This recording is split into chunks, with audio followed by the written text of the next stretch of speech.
Bien, alors je passe à la correction de l'exercice 7.3. Donc dans l'exercice 7.3, on me donne une matrice. On me demande une base de im de A. Donc à moins qu'on ne voit un lien direct entre les colonnes, bah, on va se lancer dans la matrice échelonnée. Alors en fait, on voit un lien dans la matrice. Voilà. On voit que si on fait la première colonne moins la deuxième colonne, ça vous donne directement la troisième colonne. D'accord? Alors, je vais faire comme si on ne l'avait pas vu. Okay, comme ça, on reprend un peu les techniques générales. Donc voilà, donc ce que je fais, ben, je reprends ma matrice. Je vais en chercher une matrice échelonnée. D'accord? Donc je fais ça assez rapidement. Vous pouvez accélérer là. L2 prend L2 plus 2L1. Donc 0, 1 moins 3, 2, 1. Là, L3 prend L3 plus L1, donc 0, 0, 0, voilà. Donc j'ai une matrice échelonnée qui admet deux pivots, ok.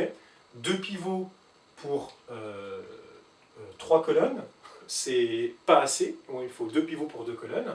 Donc j'en déduis que si j'avais éliminé cette colonne, là, eh ben, j'aurais eu une matrice à 2 colonnes, à 2 pivots. Voilà, ok. Donc ici, j'en déduis que im de A, c'est simplement vect des deux premières colonnes, il n'y a pas besoin de prendre la troisième, puisqu'elle est liée, elle est égale, donc on revient à ce qu'on disait, donc elle est égale à ça moins ça, okay, donc j'ai juste à prendre ça, voilà, hop. Donc déjà, je suis généré par deux vecteurs, donc a priori j'ai une dimension, donc im de A est de dimension inférieure ou égale à 2, mais comme ces deux vecteurs ne sont pas collinéaires, ils sont donc une famille libre, donc famille libre plus génératrice, c'est donc une base de im de A. Donc là, vous avez une base de im de A, c'est ça.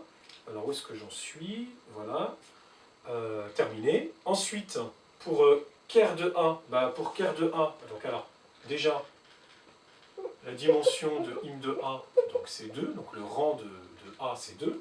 Donc j'en déduis immédiatement que le rang que la dimension du noyau de A, c'est donc forcément 1, puisque 2 plus 1 va me donner 3, parce que j'ai 3 colonnes. Donc ici, c'est comme tout à l'heure, il suffit que c'est comme pour l'exercice 7.2, il suffit que je trouve un seul vecteur tel que A fois ce vecteur est égal à 0, okay, et donc, donc un vecteur non nul, hein, et donc si j'ai attrapé ce vecteur, je serai, donc ker de A sera vect de ce vecteur, sera le sous-espace vectoriel engendré par ce vecteur. Or, ici, comme j'ai dit tout à l'heure, si je fais ça moins ça, j'obtiens ça. Voilà. Donc du coup, j'ai A facteur de 1 moins 1, 0, okay, qui va être égal à... alors pardon, hop, donc j'ai ça moins ça qui fait ça, donc j'ai moins 1 comme ça. Voilà. Donc si je fais 1 moins 1 moins 1, donc ça me donne première colonne, moins deuxième colonne, d'accord, moins troisième colonne, ça va me donner 0, puisque ça moins ça fait la troisième colonne. Donc ça va me donner le vecteur nul, et ce qui m'implique, avec tout ce que j'ai dit, hein, donc je ne rédige pas, que le noyau de A, c'est égal à vect de 1 moins 1 moins 1. Voilà. Et donc 1 moins 1 moins 1 est donc une base. Et donc ker de A est une droite vectorielle de R3. Voilà. Qu'est-ce qu'on vous demande? Dimension, donc ça c'est fait. Donc ensuite, montrer que ker de A est inclus dans im de A. Alors, c'est pas très compliqué, puisque vous avez ce vecteur-là de la base de ker de A, qui est clairement inclus dans im de A, puisque ce vecteur-là fois moins 1, ça donne ce vecteur-là. D'accord? Donc ce vecteur-là est bien une combinaison linéaire des vecteurs de im de A, de la base de im de A qu'on a détecté tout à l'heure. Donc c'est 0 fois ça, moins 1 fois ça, me donne ce vecteur. D'accord? Donc la base de ker de A est incluse dans im de A. D'accord? Donc je vais l'écrire comme ça. Donc ça, si j'appelle B cette base, donc c'est simplement un seul vecteur. Et si j'appelle rien du tout, là. Donc je vais avoir B qui est incluse dans im de A. D'accord? Et donc ça, rappelez-vous, propriété du cours.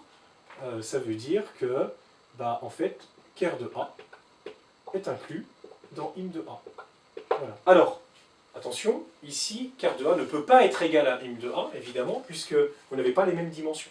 Donc si en plus, si par exemple là, dans ker de A, j'avais eu deux vecteurs, et que ces deux vecteurs appartenaient à im de A, donc j'aurais eu ker de A inclus dans im de A, mais en plus, comme la dimension serait égale, les deux dimensions seraient égales, j'aurais eu ker de A égale à im de A. Ce que je ne peux pas conclure ici, puisque c'est faux. Parce que la dimension de ker du noyau est strictement inférieure à la dimension de l'image. Alors, je peux un vaisseau, voilà, donc montrer que ker de A, donc ça c'est fait. Alors, question 2, donc calculer a carré, donc a carré, donc sauf erreur de ma part. Donc a carré, on va trouver, voilà, donc on va trouver 1, moins 1, moins 1, 0, 0, 0, et 1, moins 1, moins 1. Donc voilà pour a carré. Vérifier que im de a carré est égal à ker de A. Alors là, c'est assez évident. Donc là, vous avez une famille de 3 colonnes pour a carré qui sont toutes collinéaires. Donc déjà, on a vu que im de a carré, donc c'est vect. Alors si j'appelle ces 3 colonnes-là, je vais les appeler A1, A2, A3, comme ça. Donc c'est vect de A1, A2, A3. Comme A2 c'est le vecteur nul, on peut l'enlever, donc ça on l'a déjà vu dans le cours, dans pas mal d'exemples. Donc ça fait vect de A1 à 3, d'accord, puisque A2 est clairement égal à 0 fois ça plus 0 fois ça, donc je peux enlever A2. J'ai trouvé que A2 est une combinaison linéaire des autres colonnes, donc je peux l'enlever. Et comme A1 et A3 sont collinéaires, donc A1 est une combinaison linéaire de A3, donc ça veut dire que je peux enlever A1 ou A3, de toute façon c'est la même, donc c'est vect de 1, moins 1, moins 1. Voilà. Or, vect de 1, moins 1, moins 1, c'est très exactement ker de A. Et donc, vous avez achevé la question. Alors, question numéro 3, très intéressante au niveau calculatoire. Donc, sans calculer A3, calculer A3 fois n'importe quel vecteur x pour x appartenant à R3, et en déduire un n. Donc ici, ce que je vais faire, donc je vais calculer A3 fois un vecteur x. Alors, si je veux bien rédiger, je vais mettre soit x appartenant à R3. D'accord? Donc je fais A3 fois x. Parce que, faut pas que je me trompe de sens. Voilà. Ça. Donc ça, c'est égal à A fois A2 fois le vecteur x. Ok? Or, A2 fois le vecteur x, c'est un vecteur qui va appartenir à im de A2. D'accord? Donc ça, c'est égal à A fois y, avec y égale A2 fois x, appartenant à im de A2. D'accord? Bah, par définition, hein, d'accord, vous avez un vecteur x, vous faites A2 fois ce vecteur x, bah, le vecteur résultant, il est forcément dans im de A2. D'accord? Or, im de A2, c'est rien d'autre que ker de A. Donc si im de A2 c'est ker de A, ça veut dire que y il appartient à ker de A. Donc il appartient à im de A2, ok? Donc il appartient à im de A2, donc il appartient à ker de A. Ok?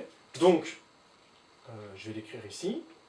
Donc y appartient à im de A2, à im de A, pardon. D'accord? Donc im de A2 étant ker de A, donc y appartient à ker de A. Voilà. Donc s'il appartient à ker de A, et bien ça veut dire que AY, donc AY est égal à vecteur nul. D'accord? Donc ça veut dire que A cube fois x, donc A cube fois le vecteur x, c'est égal au vecteur nul, et ça, et c'est très important, pour tout x appartenant à R3. Ok? Donc, si A cube fois x est égal au vecteur nul pour tout x, et bien ça implique que vous n'avez pas le choix, mais je vais vous le démontrer, ça implique que A cube, c'est forcément la matrice nulle. La matrice nulle, d'accord? Donc c'est forcément la matrice nulle. Alors, pourquoi c'est la matrice nulle?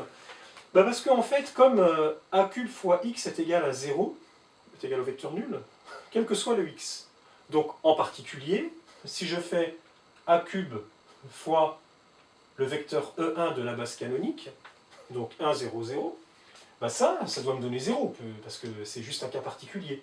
Or, c'est quoi a cube fois 1, 0, 0? C'est simplement la première colonne de a cube.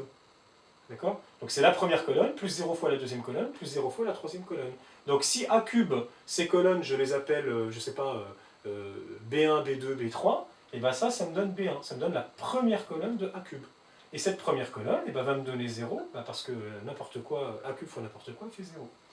Si je fais maintenant a cube fois le deuxième vecteur de la base canonique, donc ça va me dire que cette égalité va me dire que ça va me donner la deuxième colonne de a cube. Et la deuxième colonne de a cube doit forcément faire 0 en vertu de cette relation. Et pareil, vous avez compris, si je fais a3 fois la troisième colonne de la... Enfin, le vecteur E3 de la base canonique, donc ça doit me donner la troisième colonne de A3 qui doit faire vecteur nul. D'accord? Donc ça veut dire que les trois colonnes de A3 valent 0, sont les colonnes nulles, donc A3 est égal à 0. Or, on se rappelle que A et A2 ne sont pas des matrices nulles, donc A3 est égal à 0, implique que A est une matrice nilpotente, d'ordre 3.